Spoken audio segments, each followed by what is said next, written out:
Olá, tudo bem com você? Seja bem-vindo ao Minuto de Reflexão. Antes de tudo, eu gostaria de sempre lembrar que nós temos aí alguns vídeos no nosso canal e se você quiser acessar o nosso canal Minuto de Reflexão e participar e degustar das reflexões que lá estão à sua disposição, você será sempre bem-vindo no nosso canal, ok? Hoje nós vamos refletir sobre princípios. O que é um princípio? O princípio está acima de uma lei?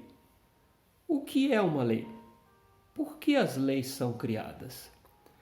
Vamos pegar um versículo da Bíblia no livro de Gênesis, onde diz: No princípio Deus criou o céu e a terra. Foi ali que tudo começou. E ali Deus formou o homem e disse assim: façamos o homem à nossa imagem e semelhança, domine ele sobre a terra, sobre toda a terra que Deus havia criado. Lembre-se que o homem foi criado no sexto dia, quando toda a terra já havia sido criada. E Deus disse para o homem: domine sobre a terra. Essa palavra, domine o homem sobre a terra, na verdade é um princípio que está acima de qualquer lei. O homem domina a terra e a natureza sabe disso. A natureza vive para servir o homem e fazer com que o homem tenha sobre ela condições de sobreviver. Eu não sei se você já teve até a oportunidade de olhar os animais no pasto, uma vaca, um boi, e ver que ali a garça chega a pousar em cima da vaca e comer os carrapatos e os bichos que estão na vaca, não é verdade? Um animal não tem medo do outro, mas quando o homem se aproxima, a garça voa e o animal, a vaca ou o boi, entra em estado de alerta. Por quê? Porque a natureza conhece o homem. A natureza sabe quem é o homem, apesar de nós não sabermos quem somos, não é verdade? Bom, esse não é o único princípio que rege toda a criação. Domine o homem sobre toda a terra. Existem outros princípios e nós vamos falar sobre eles agora. Quando Deus criou a mulher, a Bíblia deixa claro ali o princípio que o homem se sentia só e Deus toma uma decisão. Eu vou fazer para ele uma companheira para que ela lhe seja ajudadora. Olha aí um outro princípio bíblico. A mulher como ajudadora do homem. Ela não é maior do que o homem, nem menor do que o homem. Na verdade, há um outro princípio bíblico que ensina que no reino dos céus o maior é aquele que serve. Então, se você é uma pessoa que serve aos outros, não se preocupe, porque você é maior, o seu galardão é maior. Servir é sempre melhor do que ser servido, porque quem serve está cumprindo o seu ministério. E quem a ninguém não serve, talvez vai ter surpresa no dia do juízo. Este também é um outro princípio. Observe que a mulher é colocada como uma ajudadora até o dia que ela cai. Quem pecou no Éden, quem foi enganada pela serpente foi a mulher. O homem não foi enganado. Eu não sei se você já percebeu ou já desconfiou lendo a sua Bíblia, que o homem come o fruto após a mulher ter comido, já sabendo que aquele fruto geraria a sua queda. E sabe por que o homem escolheu cair, mesmo sabendo que a sua queda era iminente? Porque a mulher já havia caído e ele não queria deixá-la só. A queda do homem foi por amor à mulher, não porque ele foi enganado pela serpente. Está vendo? Nós, os homens, mulheres, desde o princípio, já demos a vocês uma prova do nosso amor, não é verdade? Mas realmente foi isso que aconteceu.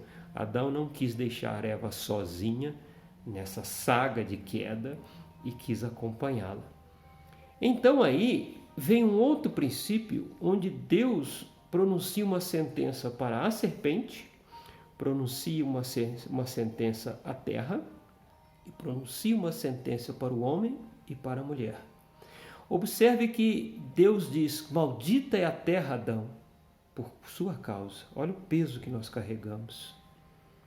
Depois ele diz para a serpente que ela comeria pó. Em outros estudos eu tenho falado sobre essa sentença profética. E diz para a mulher que ela teria dores de parto e que o desejo dela seria para o seu marido. Esse é um outro princípio. Deus colocou ali a mulher num estado de servidão. E o tempo foi passando e como o homem era um ser caído, veio a lei.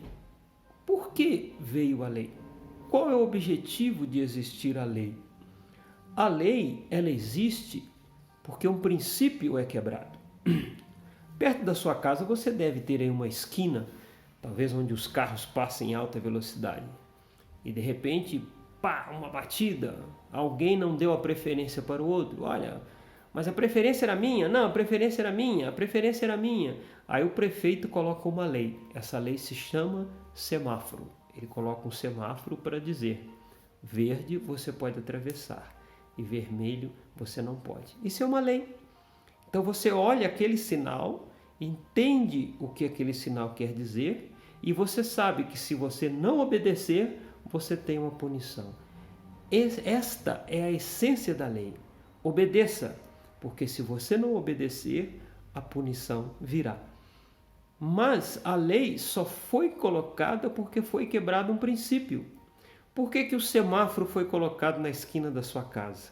Porque havia transgressão.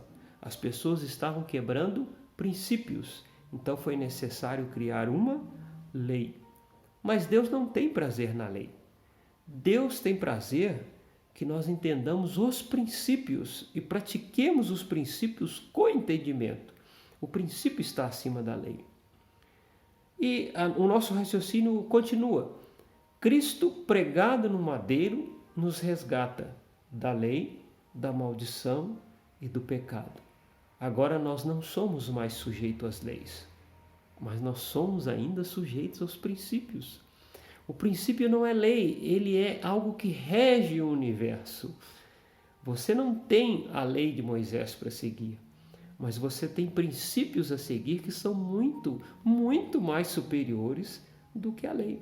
Você está entendendo o que eu estou dizendo? Não se trata de obedecer, se trata de entender. Esta é a chave do nosso raciocínio.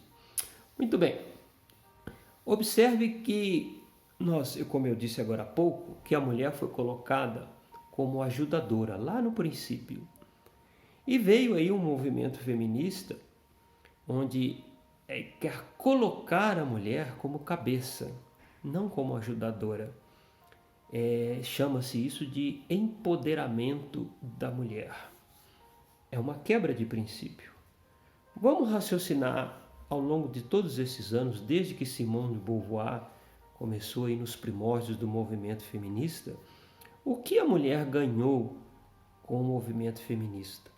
Ela foi empoderada ou ela foi sobrecarregada? Veja bem, lá nos idos de 1930, o salário de um homem tinha que ser suficiente para sustentar uma família. Hoje, o salário do homem, ele não é mais suficiente. Por quê? Porque metade do salário do homem somado com a metade do salário da mulher são suficientes para sustentar uma família. Então observe que antes a mulher tinha a opção de trabalhar fora. Hoje a mulher tem a obrigação de trabalhar fora. Você não trabalha fora? Não, mas desse jeito a sua vida não vai prosperar. Você tem que ir à guerra, minha filha. Pois é, mas quem vai cuidar da sua casa? Quem vai educar os seus filhos? A mulher de hoje, ela é sujeita a uma dupla jornada. Ela é culpada por não educar o seu filho e é culpada por não desempenhar bem as suas tarefas no trabalho. Olha que crueldade. E chamam isso de empoderamento. Tudo isso porque a nossa sociedade, que também é culpada, aprendeu a desprezar o papel da mulher. Usando a expressão, o que você faz? Eu sou doméstica.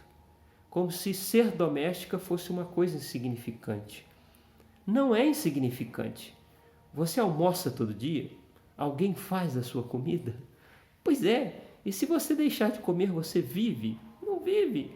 Então, como dizer, eu estou citando apenas a preparação do alimento do dia a dia, mas eu poderia falar aqui 1000 coisas que são tarefas domésticas. Alguém tem que fazer a tarefa doméstica. Então é importante, é necessário a sobrevivência, mas não é isso que a nossa sociedade ensina. Ensina que a mulher tem que deixar o seu papel de ajudadora para ser empoderada e ser cabeça. Mas ao longo dos anos, a mulher não tem sido empoderada, ela tem sido sobrecarregada. Este é o problema. Pensa um pouquinho nisso. Quebra de princípios. O que está acontecendo com a mulher é mais ou menos como numa casa existir uma coluna. A coluna sustenta toda a casa. E a mulher diz assim: eu não quero mais ser coluna dessa casa, eu quero ser o telhado, porque o telhado aparece. E ela deixa de ser coluna e se torna um lindo telhado. Só que a casa cai. Sabe por quê? Porque sem coluna a casa não se sustenta. Uma casa se sustenta sem telhado, mas não se sustenta sem coluna. Você, mulher, é a coluna da sua casa. E quando você deixa de ser coluna, esse lugar fica vazio. E quem vai sustentar essa casa? Ela vai cair e vai desmoronar. Tudo isso por quê? Porque foi quebrado um princípio. Princípios são superiores a qualquer lei e a qualquer coisa que você possa tentar substituir, colocar para substituir um princípio. Vamos lá. Eu quero agora entrar num ponto até um pouco polêmico. A figura materna presente na educação dos filhos, ela é muito importante. Muito importante. Inclusive na formação de uma camada da personalidade que se chama identidade. Identidade. Como que o menino consegue se identificar na fase adulta?